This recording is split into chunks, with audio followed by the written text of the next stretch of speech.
हरतारं दातारां सर्वसम्पदां लोकाभिरामं श्रीरामं भूयो भूयो नमाम्यहम्। श्रीरामाय रामभद्राय रामचन्द्राय मानसे श्रीरघुनाथाय नाथाय सीतायाः पतये नमः। लोकाभिरामं रणरंगधीरं राजीवनेत्रं बाजार हो क्या तो करुणाकरन्तं श्रीरामचन्द्रं शरणं प्रपद्ये। दक्षिणे लक्ष्मणो यस्य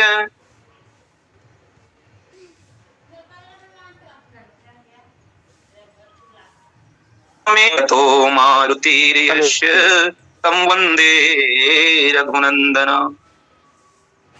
बोली लखन श्री रामचंद्र भगवान की जय। श्री राम कथा सत्संग इस ऑनलाइन पटल पर उपस्थित समस्त विप्रजनों के चरणों में कोटि कोटि प्रणाम। समस्त मानस के विद्वत जनों के चरणों में कोटि कोटि प्रणाम। आप सब के प्रति प्रेम का ये प्रमाण है कि आज बहुत दिनों के बाद इस पटल में चिंतन करने का सुअवसर प्राप्त हो रहा है। बहुत लंबे समय से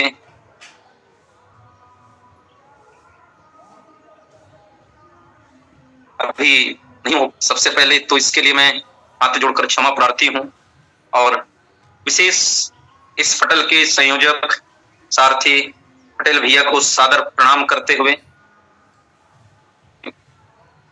लगातार उनका आदेश होते रहता है, किंतु कुछ मेरी अपरिहार्य कारण है जिसके कारण मैं जुड़ नहीं पा रहा हूं और इसके लिए मैं क्षमा प्रार्थी हूं।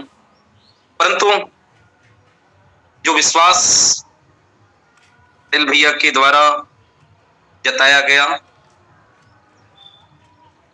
उसके लिए मैं हृदय से कृतज्ञता ज्ञापित करता हूं। और आइए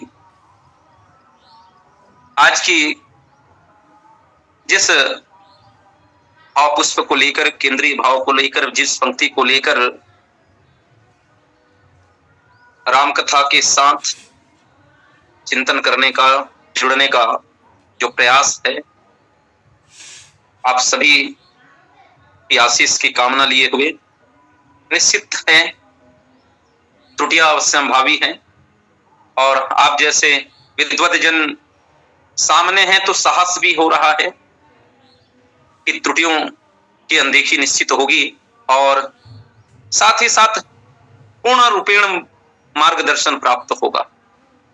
और आप जैसे समस्त विद्वत जनों को सुनने के पश्चात निश्चित तौर पर समीक्षा का भाव मन में उठता ही है। आइए बालकांड का ये पावन प्रसंग जहां पूज्यपाद गोस्वामी जी महाराज कहते हैं, सुनी समुझहि जन मुदित मन मज्जहि अति अनुराग लहहि चारि फले अछत तनु साधु समाज प्रयाग। गोस्वामी जी क्या कहते हैं, एक सरलार्थ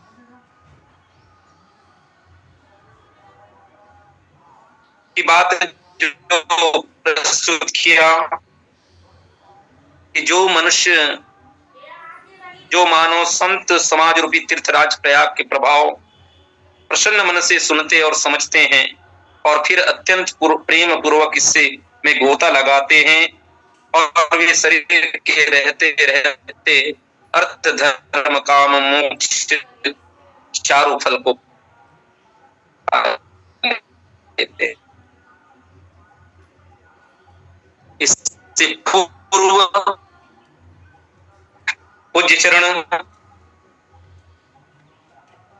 अद्भुत चिंतन सुनने को प्राप्त हुआ और निरंतर इस पटल के माध्यम से चिंतन प्रवाहमान।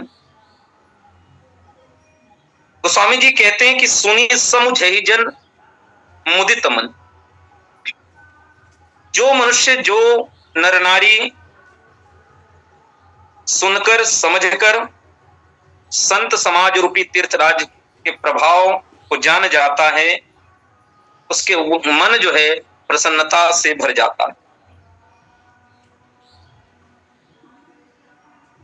इस संसार में सबसे कठिन यदि कोई कार्य है तो वह है सुनना, क्योंकि कहना बहुत सरल है और आजकल तो बहुत सहज है कि सभी कहना चाहते हैं, सब अपनी बात रखना चाहते हैं और इसमें कोई गलत नहीं है, किंतु जिनकी प्रवृत्ति में सुनने की सामर्थ्य है, जो दूसरों को अधिकाधिक सुनता है,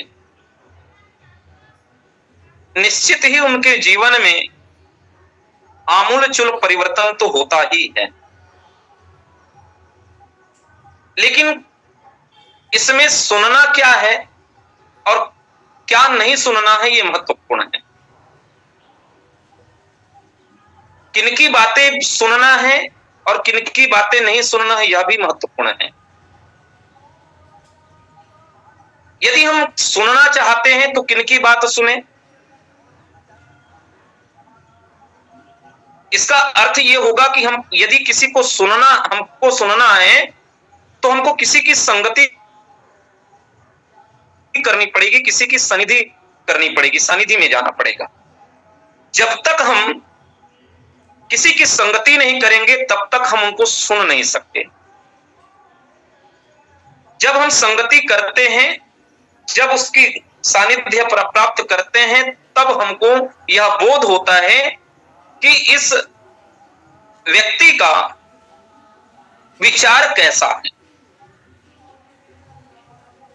संगति से उनके विचारों का हमको पता चलता है और जब विचारों का बोध हो जाता है और जब मन उनके विचारों से संतुष्ट हो जाता है या उनके विचारों को सुनकर मन आनंदित हो जाता है, हर्षित होता है, तब हम उससे धीरे धीरे जुड़ जाते हैं।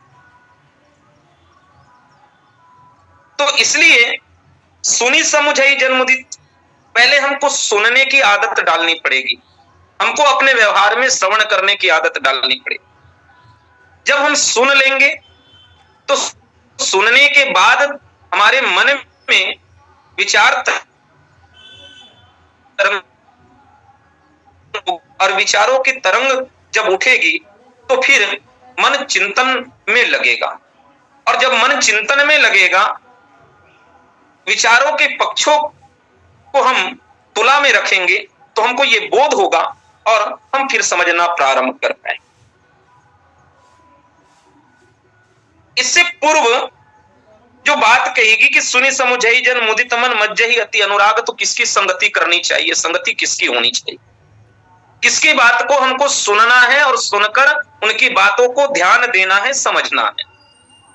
और यदि जिसकी हमको संगति करनी है, उसकी बात को सुननी है और सुनने के पश्चात समझना है, तो समझने का परिणाम हमारे जीवन में क्या मिलेगा तभी तय हो पाएगा। बिना सुने, बिना समझे उनके विचारों का परिणाम हमारे जीवन पर क्या होगा, ये हम नहीं कह सकते।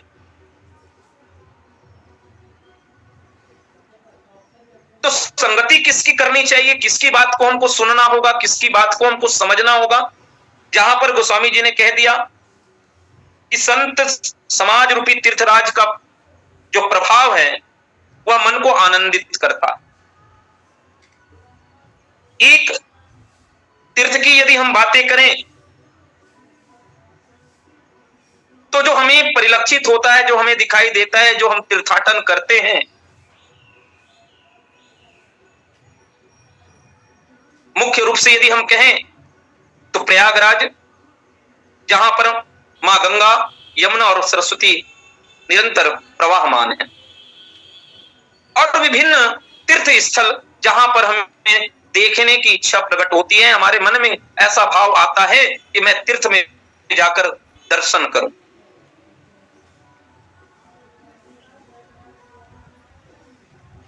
तो कहीं कहीं जब ये बात निकल कर आती है तीर्थ के रूप में, तीर्थ के दर्शन की या तीर्थ को देखने की,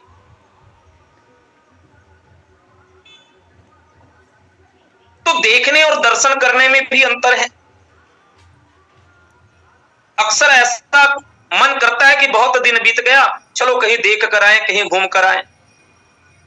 तो सामान्य दृष्टिकोण से किसी स्थान का भ्रमण करना देखना ही हुआ, जहां हम उस स्थान की सुंदरता को देखकर अभिभूत हो जाते, प्रसन्न हो जाते हैं। उस स्थान पर पड़ने वाली मंदिर और मूर्तियों को देखकर अभिभूत हो जाते हैं, मन आनंदित हो जाता है, हर्षित हो जाता है, और उस देखे हुए स्थान, मूर्ति और मंदिरों की चर्चा हम करने लगते हैं। ये तो देखने की बात हुई। लेकिन कई ऐसे हैं, और विरले ही होते हैं, जो तीर्थ में दर्शन की लालसा लेकर जाते हैं।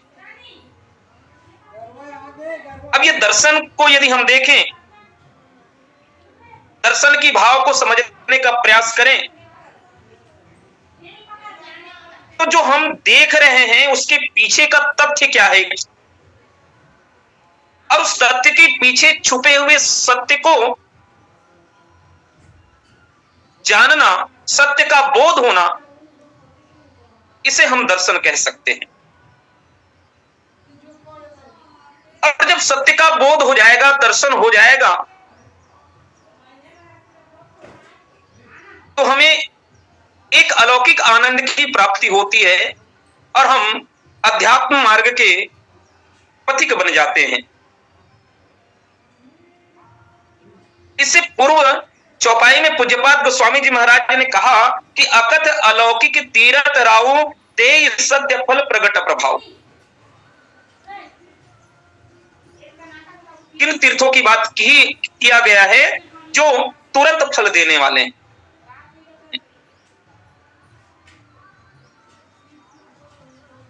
तो विचार करें तो गोस्वामी जी कहते हैं कि सुनी समुझई जन मुदित जन मन मज्जई अति अनुराग साधु समाज प्रयाग की बात हुई है। संत का दर्शन को गोस्वामी जी ने तीर्थ का रूप माना है, तीर्थ माना है।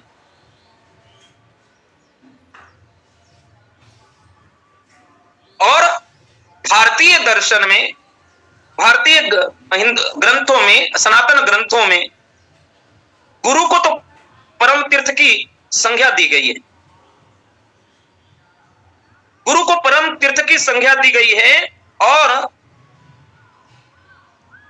यदि इसे इस रूप में कहें कि मानस और आध्यात्मिक तीर्थ की यदि हम विवेचना करें, मानस और आध्यात्मिक तीर्थ की यदि हम विवेचना करते हैं, तो जो आध्यात्मिक जो तीर्थ है, जिसे दैविक भाषा में भावना और मन को इस संसार के दो किनारे माने गए हैं, उनकी व्याख्या होती है। संत को परम तीर्थ क्यों कहा गया? एक छोटा सा दृष्टांत याद आ रही है, मैं आपके सामने निवेदन करूं। एक साधु, एक सज्जन जो है, एक संत पुरुष जो है, एक गांव से गुजर रहे थे, और गांव से गुजरते हुए एक द्वार पर जो है भिक्षा के लिए, भिक्षाटन करते हुए भिक्षा के लिए जो है द्वार पर आवाज देते हैं, पुकारते हैं। बाहर कुछ बच्चे खेल रहे थे। जब साधु ने, संत ने भिक्षाम देहि कहकर पुकारा, तो बाहर जो बच्चा खेल रहा था उसमें से एक बच्ची ने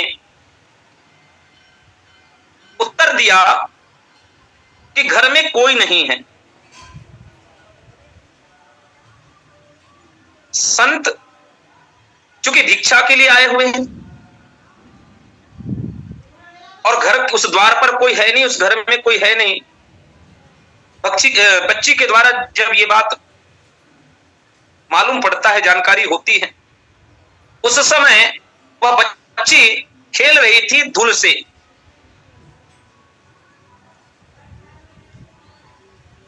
तो उस महापुरुष ने, उस साधु ने बच्ची से पूछा, बेटा तुम्हारे हाथों में क्या है? बोले, महाराज जी मेरे हाथों में तो धूल है।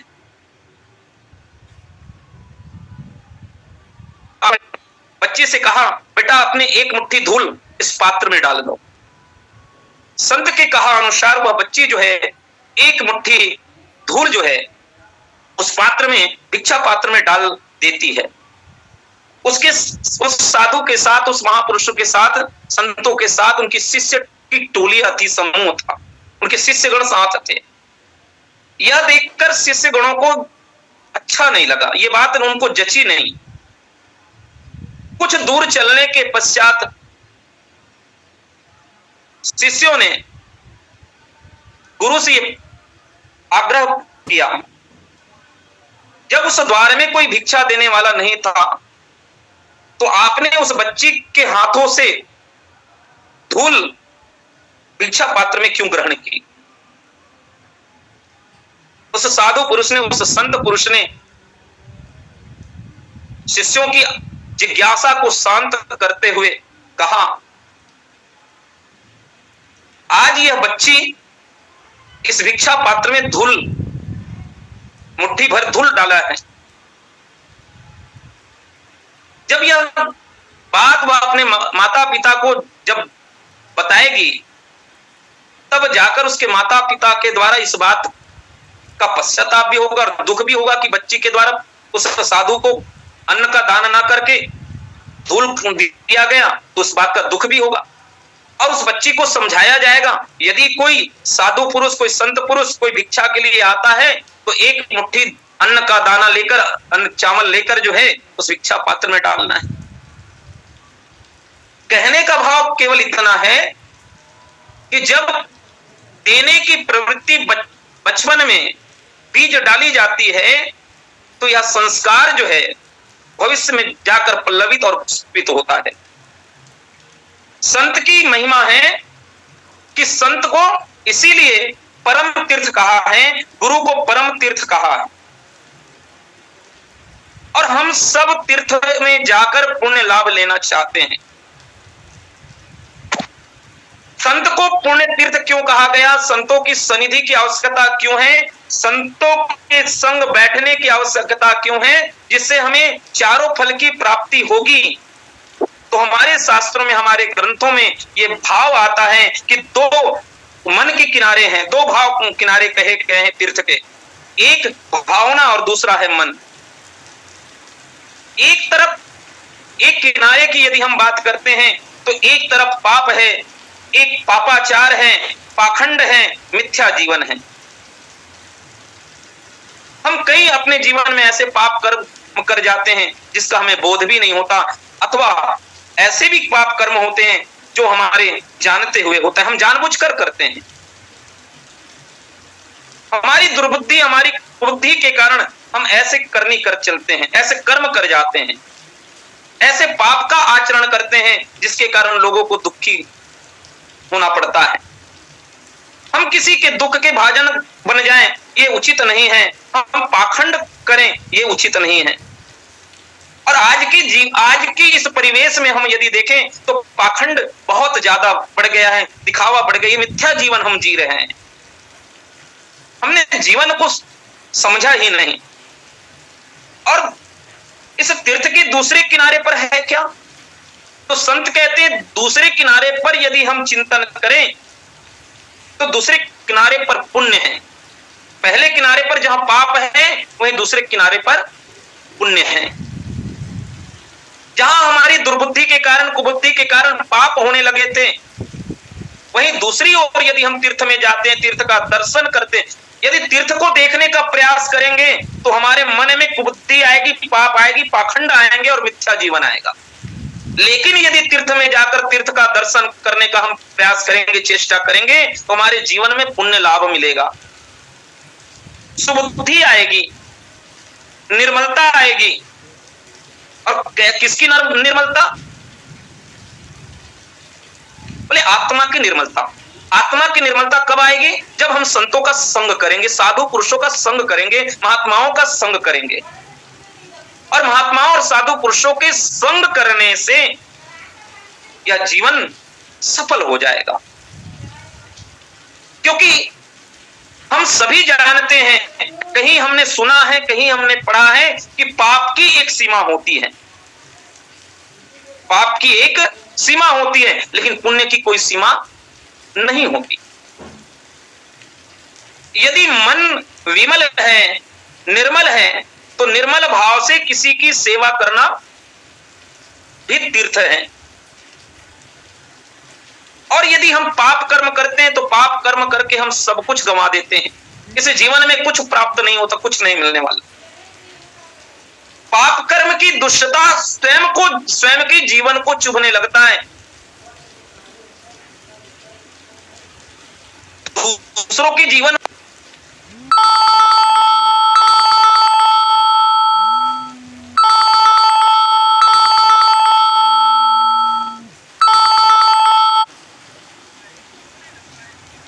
जो है हमारे मन में, हमारे जीवन में छटपटाहट आती है।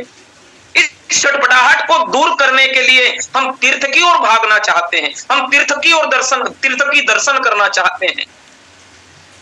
और जब तीर्थ में पहुंचते हैं तो तीर्थ किसको कहा गया? हमारे वेदों में, हमारे ग्रंथों में कहा गया कि पाप से जो उबारता है, जो हमारी पाप वृत्ति का नाश कर दे, जो हमें पाप से निर्मूल कर दे, जो हमको इस भव सागर से तार दे, जो पाप कर्म से दूर हटा दे, तो संत कहते हैं कि हमारी वैदिक जो भाषा है उसमें इसी प्रक्रिया को तीर्थ कहा गया है। और ये तीर्थ का दर्शन जब हमको प्राप्त होता है तो हमारा जीवन जो है सुधर जाता है, जीवन सत्संग में लग जाता है, अच्छी संगति में लग जाती है। और सत्संगति का ये प्रभाव होता है कि हमारा मन अध्यात्म पथ का अनुरागी बन जाता है।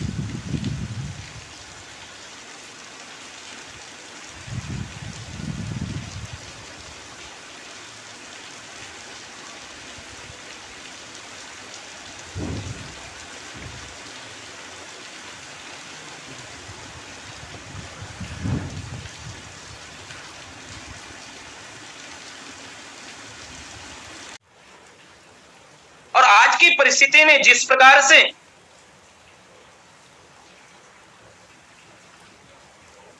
खिला जा रहा है, वस्त्र गेरुआ वस्त्र पहन लिए, सफेद वस्त्र पहन लिए, तो हम उसको संत का दर्जा दे देते हैं।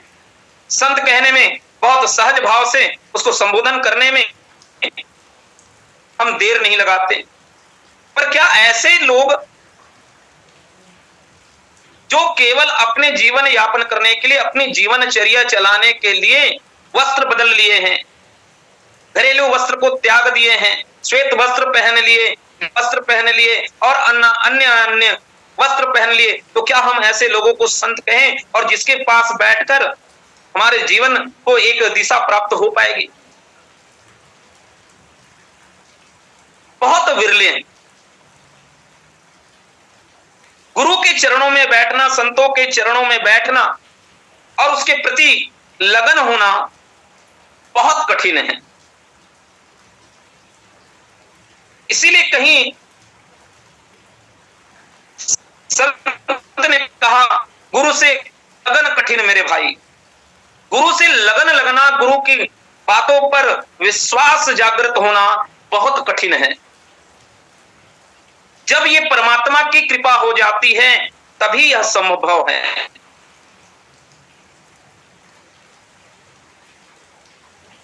गोस्वामी जी ने कहा कि संत के दर्शन का फल है, कब मिलेगा? गोस्वामी जी कहते हैं बिनु हरि कृपा मिल ही नहीं संता। जब तक ईश्वर की कृपा ना हो जाए, जब तक भगवान राघवेंद्र सरकार की कृपा ना हो जाए, तब तक संत भी हमारे जीवन में नहीं आते, क्योंकि हमारे जीवन में केवल और केवल पाप कर्म है, पुण्य कर्म है ही नहीं। संत दर्शन भी पुण्य कर्म के प्रभाव से ही हमको प्राप्त होते हैं, और हमने कभी पुण्य कर्म की ओर ध्यान नहीं दिया। जब तक हमारा मन की मलिनता दूर नहीं होगी, जब तक हमें अपने आत्मा की पवित्रता का बोध नहीं होगा, तब तक हमको संत मिलने वाले नहीं हैं। हम संत को पहचान नहीं पाएंगे, क्योंकि हमारे भीतर वो समझ विकसित ही नहीं होगा, क्योंकि हमारा मन पाप कर्म के कारण केवल और केवल संसार के प्रति आसक्त है, संसार में रचा बसा हुआ है। हम संसार का सुख ढूंढने लगते हैं और संसार के सुख को ही हम श्रेष्ठ सुख मानने लगते हैं। वस्तुतः हम जानते हैं कि संसार का जो सुख है वह क्षणिक है, मिटने वाला है, नाशवान है, और नाशवान सुख के पीछे यदि हम भागेंगे तो फिर यह इस जीवन का कल्याण होने वाला नहीं है। तो जब संतों के समीप बैठते हैं, जिन्हें गोस्वामी जी ने प्रयाग की उपमा दी कि संत जो है गंगा की तरह, यमुना और मां सरस्वती की तरह, जिनमें तीनों धाराएं प्रवाहमान हैं, और जिनकी सनिधि हमारे जीवन को इतना सुंदर बना देती है कि हम सत्संग की प्रियता की ओर बढ़ते हैं। और सत्संग का प्रभाव, संत के दर्शन का प्रभाव, जहां पर चारों फल की प्राप्ति की बात कही गई कि अर्थ, धर्म, काम और मोक्ष, ये सब मिल जाएगा। तो संतों को आखिर तीर्थ क्यों कहा गया? गोस्वामी जी ने संत को तीर्थ की उपमा क्यों दिया है? तो संतों की सनिधि में बैठने से मन पवित्र हो जाता है, आत्मा की पवित्रता का बोध होता है। इसलिए संतों को तीर्थ की उपमा दी गई है। और हमारे ग्रंथों में तीर्थ की यदि प्रकार की हम बात करें तो 3 प्रकार के तीर्थों का उल्लेख प्राप्त होता है। एक जंगम तीर्थ, दूसरा स्थावर तीर्थ, और तीसरा मानस तीर्थ। और जिस बात को गोस्वामी जी ने केंद्रित किया है वह है जंगम तीर्थ। जंगम तीर्थ जो सदाचारी ब्राह्मणों को कहा गया है, जो संत जन हैं, जो साधु जन हैं, जो गुरुजन हैं, उन्हीं को जंगम तीर्थ कहा गया है। वास्तव में जिसका आचरण, जिसका पवित्रता ही उसकी प्रतीक है, जिसमें ब्रह्म विद्या का ज्ञान है, ब्रह्म विद्या का जिसके भीतर बोध है, जो ब्रह्म विद्या के सिद्ध हैं, उनका अनुकरण करने को ही जंगम तीर्थ कहा गया है। और ऐसे साधु जनों का, ऐसे संत जनों का जो ब्रह्म को जानते हैं, ब्रह्म वेत्ता हैं, अध्यात्म वेत्ता हैं, ऐसे साधु जनों की संगति करने से, ऐसे साधु पुरुषों के साथ रहने से इन फलों की प्राप्ति होती, 4 फलों की प्राप्ति होती। हमारे जीवन में अर्थ, धर्म, काम, मोक्ष हम सभी तो चाहते हैं। हमें अर्थ भी मिल जाए, धर्म भी मिल जाए, काम भी मिल जाए और मोक्ष भी मिल जाए। यदि पहले फल की यदि हम विवेचना करें, अर्थ की, तो हम निश्चित तौर पर हमें अपने जीवन यापन करने के लिए, भरण पोषण करने के लिए, उदर पोषण करने के लिए अर्थ की आवश्यकता है। किंतु अर्थ से जीवन की परिकल्पना हो, यह आवश्यक नहीं है। यह नहीं, संभव नहीं है। जीवन को चलाने के लिए, जीवन का भरण पोषण करने के लिए निश्चित तौर पर अर्थ की आवश्यकता है। दूसरा, धर्म। जब तक जीवन में धर्म नहीं होगा तब तक इस जीवन